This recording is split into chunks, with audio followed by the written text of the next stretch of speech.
दोस्तों आपने इंटरनेट पे ऐसी बहुत सारी वीडियोस देखी होंगी जिसमें इंसान जानवरों को पालते हैं, लेकिन अगर क्या हो जब इनका पालतू जानवर इन्हें ही नोच कर खा जाए। वेल तो दोस्तों आज की इस वीडियो में हम आपको कुछ ऐसे लोगों से मिलवाने जा रहे हैं जिन्हें अपने ही पाले हुए जानवर ने मौत के घाट उतार दिया।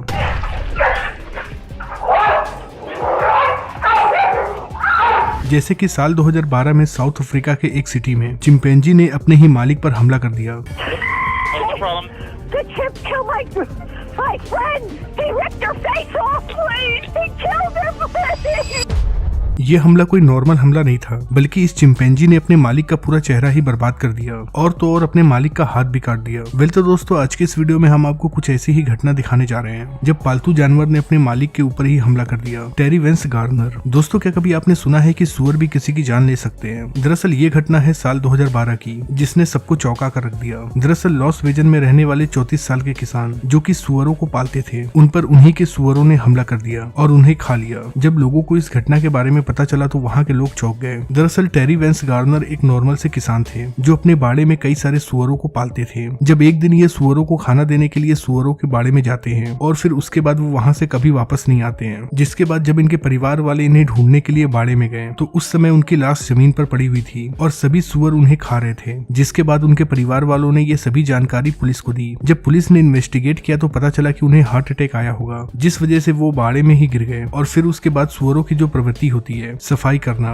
उन्होंने ये कार्य शुरू कर दिया होगा। इसके अलावा पुलिस ने एक और बात बताई कि शायद हो सकता है कि जब वो बाड़े में पिग्स को देखने गए तो किसी पिग ने उन्हें तेजी से धक्का दे दिया हो, जिस वजह से ये जमीन पर गिर पड़े हों और उन्हें हार्ट अटैक आ गया हो। ये घटना हमें ये बताती है चाहे जानवर जितने भी घरेलू क्यों ना हो, वो कभी न कभी अपने नेचुरल बिहेवियर में आ ही जाते हैं। दोस्तों ब्लैक मामा दुनिया के सबसे खतरनाक सांप होते हैं। आमतौर पर ये सांप जंगलों में पाया जाता है, लेकिन क्या हो अगर कोई इसे अपने घर में पालने लगे। इनका नाम था वेल एडिगा स्टगी, जो एक अमेरिकन थी। इसे ब्लैक मामा बहुत ज्यादा पसंद थे, इसीलिए इसने अपने घर में एक पिंजड़ा रखा था जिसमें 70 से भी ज्यादा ब्लैक मामा सांप थे। ये इन सांपों को अपने बच्चों की जैसे पालती थी। लेकिन एक दिन जब उसका पति काम से घर वापस आ रहा था तो उसके पति ने देखा कि अलीटा फर्श पर बेहोश पड़ी है। इसने तुरंत एम्बुलेंस और पुलिस दोनों को ही कॉल किया। जब वहाँ पुलिस आई तो पुलिस ने बताया कि अलीटा की मौत हो चुकी है, लेकिन अलीटा की मौत कैसे हुई पुलिस को ये बात समझ में नहीं आ रही थी। जिसके बाद उसका पोस्टमार्टम किया गया तो पता चला कि अलीटा की मौत सांप के काटने की वजह से हुई और ये कोई और सांप नहीं बल्कि उसके द्वारा पाला गया ब्लैक मामा सांप था। असल में उस दिन अलीटा सांपों के पिंजड़े का लॉक लगाना भूल गई, जिसके बाद एक ब्लैक मामा पिंजड़े से बाहर आ गया और उसने एलिटा के बाजू को काटा,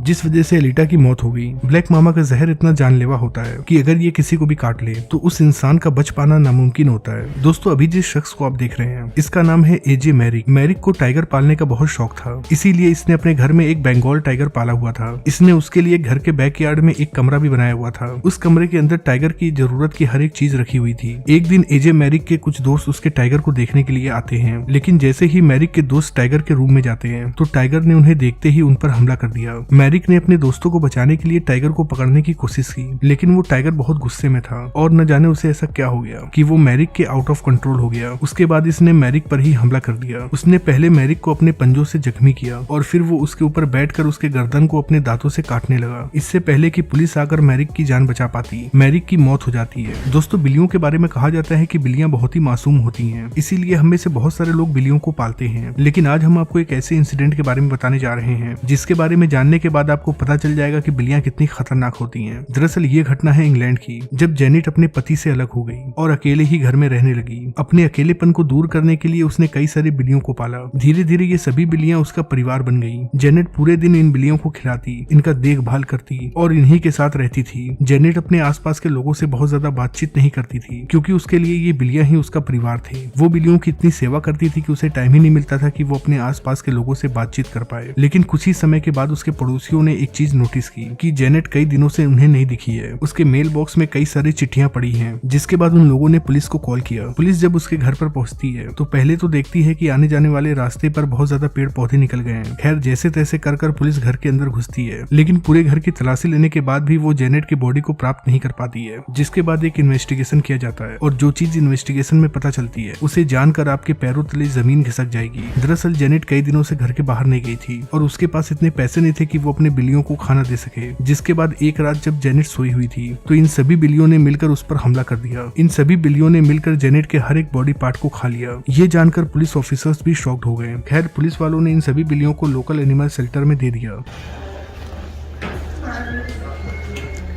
दोस्तों हो सकता है कि आपको कैसोवरी के बारे में पता ना हो, तो आपको बता दें कि ये दिखने में बहुत ही प्यारी होती हैं, लेकिन इनकी एक खासियत ये भी है कि ये बहुत ही ज्यादा खतरनाक होते हैं। इनके दौड़ने की रफ्तार 30 किलोमीटर प्रति घंटे होती है। ऑस्ट्रेलिया में एक शख्स था जिसका नाम मार्विन हॉर्मोस था। उसे चिड़ियों को पालने का बहुत शौक था, इसीलिए उसने कैसोवरी को पाला था। लेकिन एक दिन जब वो इस कैसोवरी को खिला रहे थे तो कैसोवरी कूदने लगी और उनके ऊपर हमला करने लगी। कैसोवरी की हमला करने की रफ्तार बहुत तेज थी, इसीलिए उन्हें समझ में नहीं आ रहा था कि वो अपनी जान कैसे बचाएं। वो पिछले 20 सालों से कैसोवेरीज को पाल रहे थे, लेकिन ऐसा उनके साथ पहली बार हुआ था कि किसी कैसोवेरी ने उन पर हमला कर दिया हो। खैर कुछ ही दिन के बाद उनकी मौत भी हो जाती है। Sandra and her wolf dog. दोस्तों ये तो आपको पता ही है कि भेड़िए कितने खतरनाक होते हैं, इन्हें पालना लगभग नामुमकिन होता है। वही लोग कुत्तों को पालते हैं, लेकिन वुल्फ डॉग एक ऐसी प्रजाति है जिसे वुल्फ और कुत्तों को क्रॉस कर बनाया गया है। ऐसे ही सेंट्रा ने अपने घर में बहुत सारे वुल्फ डॉग को पाला हुआ था। इनका मानना था कि अगर ये किसी भी जानवर को प्यार करेंगे तो वो उसे अपने पास रख सकते हैं, लेकिन ये बात इन्हें महंगी पड़ जाती है, क्योंकि जब वो रोज की तरह एक दिन वुल्फ डॉग के बाड़े में गई तो सभी वुल्फ डॉग ने मिलकर उनके ऊपर हमला कर दिया और उन्हें वहां से बचने तक का मौका नहीं मिला। जब तक पुलिस वहां पर पहुंचती सब कुछ खत्म हो चुका था, क्योंकि तब तक सेंट्रा की मौत हो चुकी थी।